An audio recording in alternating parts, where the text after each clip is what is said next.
Welcome to Straight Talk Recovery. My name is Maurice Ruffin, And I'm Eric Amran. and today's topic we're going to talk about forgiveness. Forgiveness is a great topic because whether you're in recovery or not, it's something that you're going to have to do at one point or another. Right. And how you choose to forgive can either damage your future or it can lay the roadblocks for a happy ending. I'm gonna say, and I agree with you with that.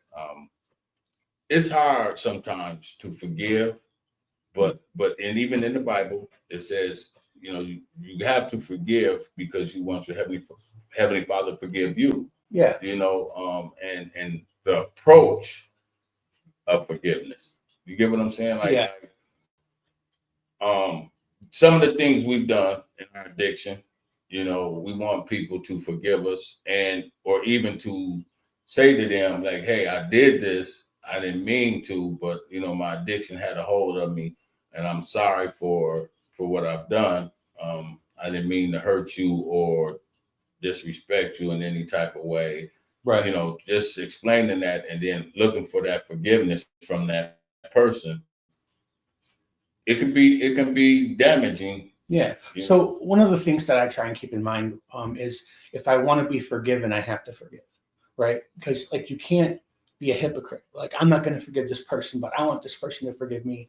You have to understand that forgiveness is there so that you don't have to carry around the weight of that issue anymore. And I will say, like, making amends. Yeah. Okay. I had to make amends, but to forgive someone, do it wholeheartedly. Yeah. Don't do it to see what can be reciprocated back. Yeah. You get what I'm saying? One of the things that come to mind is, I had really put my mouth through the ringer. I mean, I was doing all kinds of dirty stuff, and she kept putting up with it until one day she didn't. Right. And tough love. She told me, like, Eric, you bring chaos to my life. I deserve to be happy too. So 5 months later, I entered treatment. And even though I was clean and sober and I was feeling better, I had done nothing to show her that I will never do it again. So right. When clients come out of treatment, the first thing they want to do is run and tell their family and friends, please forgive me. The issue with that is, number one, they haven't seen you in 30, 60, or 90 days. So the last image that they have was you in your addiction. And if they don't forgive you at that time, that could be damaging to your recovery. You're like, well, I did all this work and now they're not forgiving me. But that goes along with Eric looking for something back. Right. You know what I'm saying? Like, you can't, okay, if I go to treatment, when I went to treatment, I knew I had to focus on me. The outcome, even me asking my kids to forgive me for not being there as a dad. Right. Okay. I knew that they might accept it or they might not. And you have to be okay with it. And I have to be okay. You have to. And some people can't grasp that. Well, they have a right to feel the way that they do. They do. Like my mom is the same way. Like, she brought up validating points. And if you're gonna forgive to get something in return, you're not gonna have the justifiable outcome. I'm gonna say too, the blame game. Oh yeah. This is the reason why I did this because of me, or you wasn't a part of my life, or you didn't do this when I was, and we try to put the blame game on someone else. My first 2 years in recovery, I was doing that same thing, right? And I remember I had, and I didn't tell any of my family or friends this at all. I had quit my job, and I was fed up with life, and I decided I was gonna drive to Florida. Okay. Right. In Georgia, I got lost, and I found myself in a very rough part of town. Okay. Rough part. Yeah. I had no idea where I was, right? And I found this old schoolhouse chapel. Okay. And I was in there talking to the priest about, being in recovery for a couple of years and, like, like I'm lost now. I have no idea where I'm at. And he says, and isn't that wonderful? And I go, what do you mean? And he says, you're lost. So you're in a new transition. He goes, how great is that to be? And I said, I feel scared. He goes, once again, how wonderful is that? Because you're going to learn something. You're going to conquer a fear. Like, a new beginning. Right. A Exactly. new beginning. And a new beginning. And I was so focused on, everybody else is treating me bad. Why is everybody else coming down on me? That I forgot that it's not me. It's not a me thing. It's a we thing. It's a we and us kind of thing. Right. I'm gonna say this. Last week, had an incident, and one of the clients had, a misfortune or misunderstanding on the situation. Him coming there, and he blew up. Yeah. And he went off. And at the time, it was like for me, hold on, you're not gonna disrespect. We'll move on. Calm down, whatever. But and he was heated. So, and I was about to get off work. So the next day he came and apologized. And I stuck my hand out and shook it. I said, man, you all right? Because I understand. At first I was heated because the way you it's that pride and ego. Yeah. Pride and ego. I said the way you came off was aggressive. Right. And we can't have that here, Mm-hmm. And I said, but don't even worry about it. Don't feel like I feel some type of way towards you. Sure. Because I do understand. I'm just like you. I'm just clean. You know what I'm saying? So don't feel no type of way. Don't feel like I'm gonna be neglecting you on whatever you need or right. I'm here to help out of you. Retaliation. Right. So I said, I'm here to help you. Right. I said, this place is here to help you. So we are here. People are here to help you, not hurt you. This is the most safe place you can be right now. So the medical part of it, that has nothing to do with us. It has, they can't just give you anything. Right. Because it can something happen and then a lot of people are in forgiveness. Yep. It's a process. Asking for forgiveness, forgiving people, you know what I'm saying? Yeah. And just letting it flow. Right. I feel like asking for forgiveness and forgiving people, they sound very similar, but they're different. They're different. They are different 100%. One of the things that I see in the detox part of the wing is, like I see a lot of people that are not able to forgive themselves, right? And that's where it starts. Exactly. That's where it starts. Forgiving themselves, like there's no reason at all why you're not worthy of your own love. It's a vicious lie that the disease tells us because it makes us think that we can't do anything without. But you gotta love yourself. 100%. I mean, even in my addiction, even though I was doing things that showed I didn't love myself, but in my head, I always thought I was that. I was it. Right. You know what I'm saying? That's just me. Right. I felt that, okay, I get high, this and that, but I'm still that person. Right. I'm gonna say this, and I'm gonna say it on the podcast, and I'm gonna say it because I have two friends that 50 years been my best friends, and I mean we done did some things. We hold no secrets, right? And I went down, and I want to give my condolences to the Johnsons for Linda Kay. She passed away. One of my friends' mom passed away, and she had her celebration of life yesterday, and went down there and visited them. And I want to send my condolences, and it was a real nice thing. But I was able to spend some time with my two friends. Sure. And it was like we hadn't been together, and man, I'm talking about like when we was growing up, if you seen one, you seen another. Sure. Yeah. And we spent that time, and it was like catching up, but it wasn't really catching up. It was like that reuniting feeling, like a piece of the puzzle was missing. Yeah. And I can say this truly from the bottom of my heart that these friends never changed on me.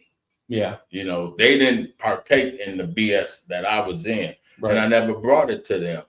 You know what I'm saying? Like I never brought my addiction around them. They knew what I was doing, you know, but they didn't even never acted like I got high.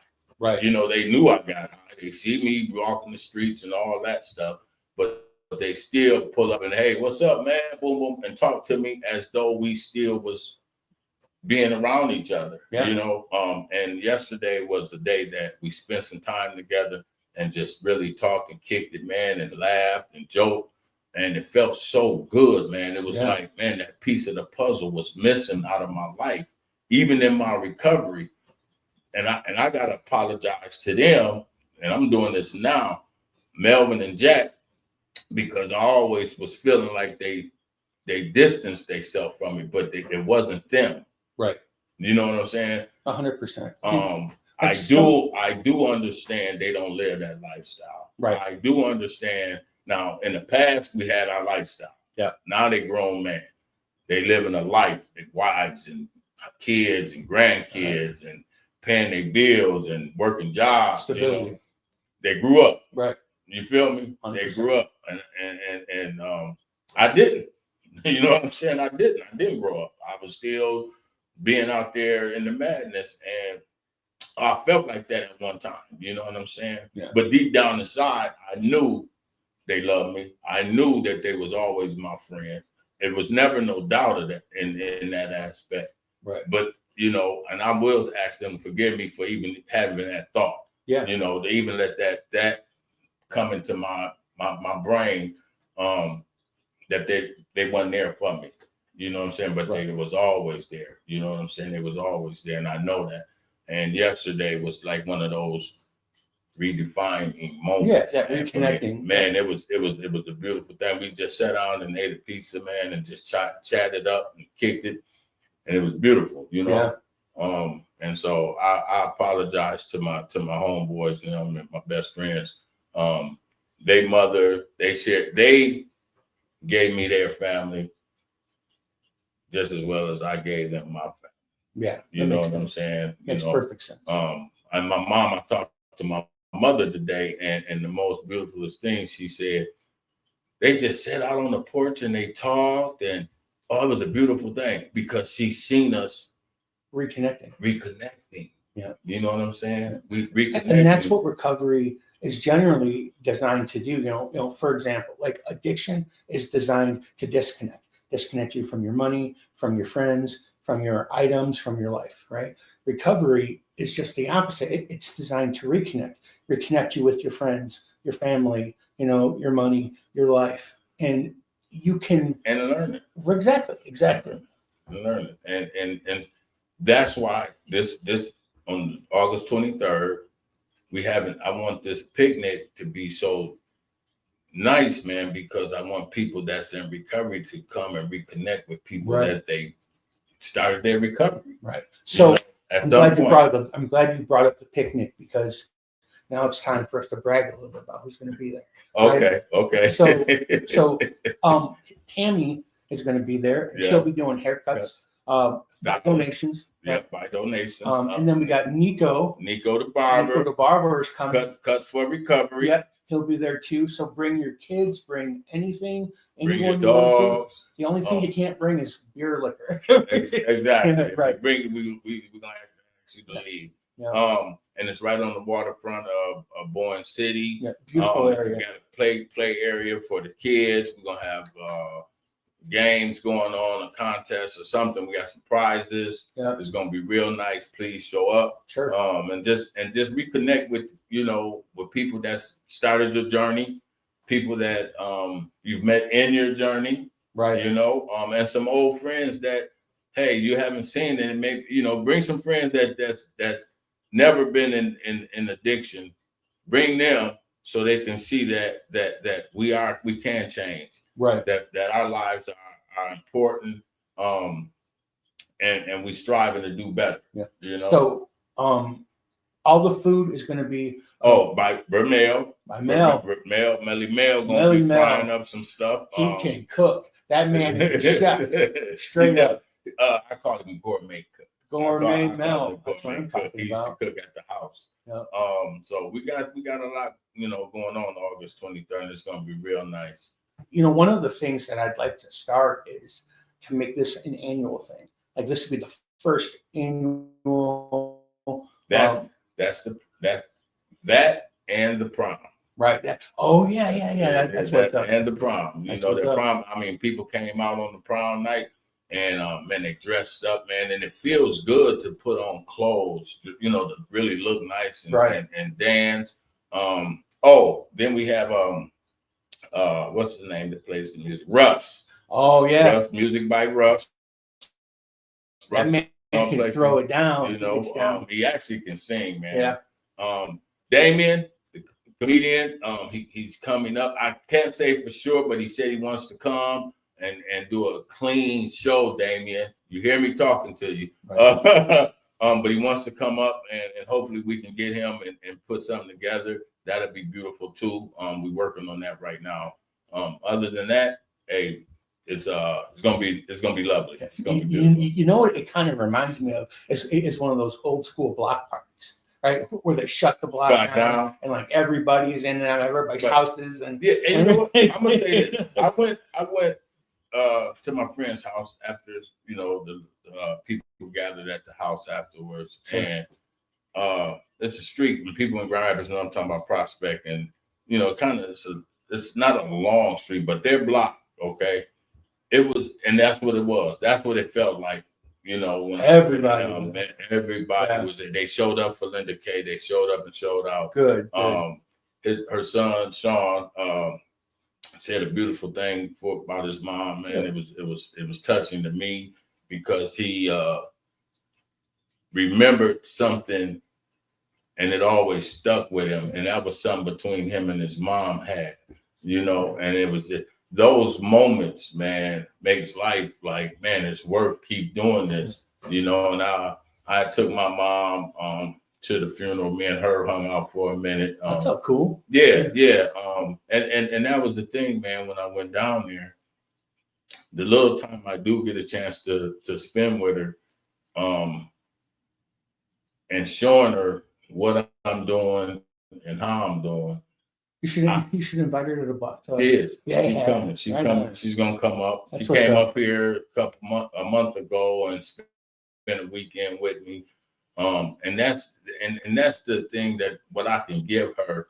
I can probably money and all that stuff, but it's what I'm doing and staying clean and sober today. You know what I'm saying? Giving her that peace. Like it's the greatest feeling knowing that your family got to see you clean and sober. Yeah, and what I'm gonna say, she called. We was out eating, right? I'm gonna just say this. This is so crazy. we out eating, and one of my friends, their phone ring, right?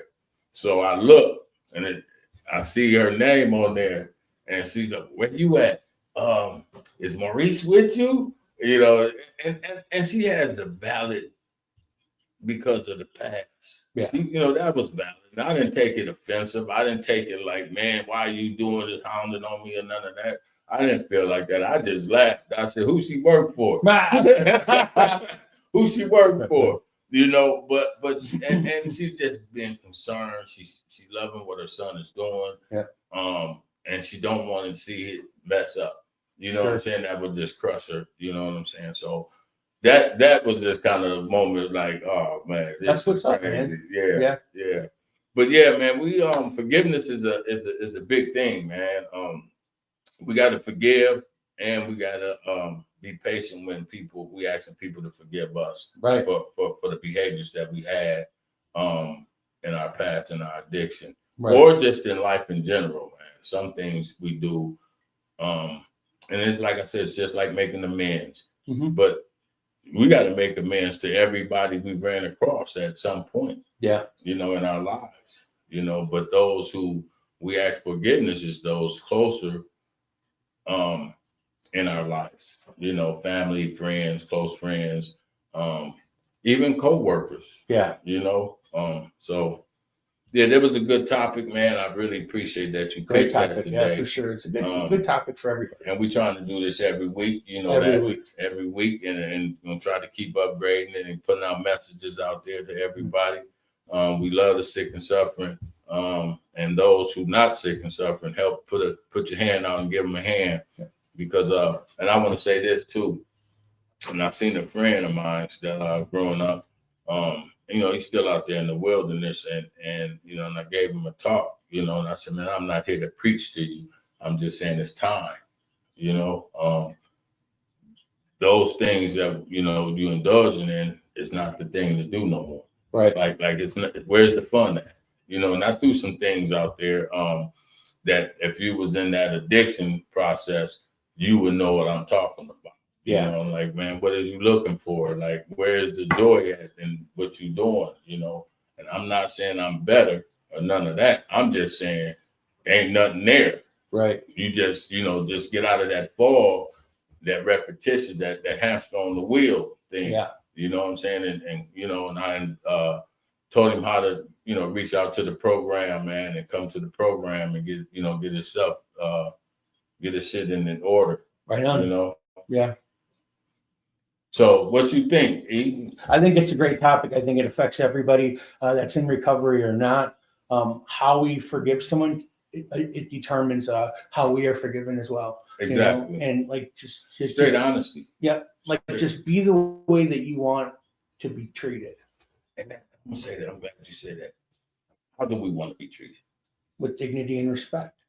You know what I'm saying? But we got to give it. Exactly. You get what I'm saying? It's not a one-way street. It's not a one-way street, and that's it's one of those roundabouts that get you all kind of confused and shit like that. And I'm gonna say this though, to give a person dignity and respect, some people don't even know how. Right. Well, those people are still looking for that within themselves. Like you can't expect somebody to forgive you if you don't forgive you. You can't expect someone to treat you good when you don't treat yourself good. It starts with us on the inside and then it moves outward. You know, it's a very narcissistic disease on both sides. In addiction, it's all about us, right? Right. Recovery, it has to be all about us. But in the beginning, and then you got to say, like you said, the we, because we need to support each other. It has to always be about us, but we don't have to be selfish. Right. That makes sense? Right. Yeah, I do. But yeah, so I want to give a shout out to the team, Straight Talk Recovery team, Miss Kelly, Miss McKenzie, Keith. You know what I'm saying? Where you guys at? Where you guys at? I don't see them. But we give a shout out to y'all out there. We love y'all. Yep. So we're going to end this recording right now. We love each and every one of y'all that tunes into this. Thank y'all for listening. My name is Maurice. I remain teachable. My name's Eric Amron. Keep moving forward. Thank you.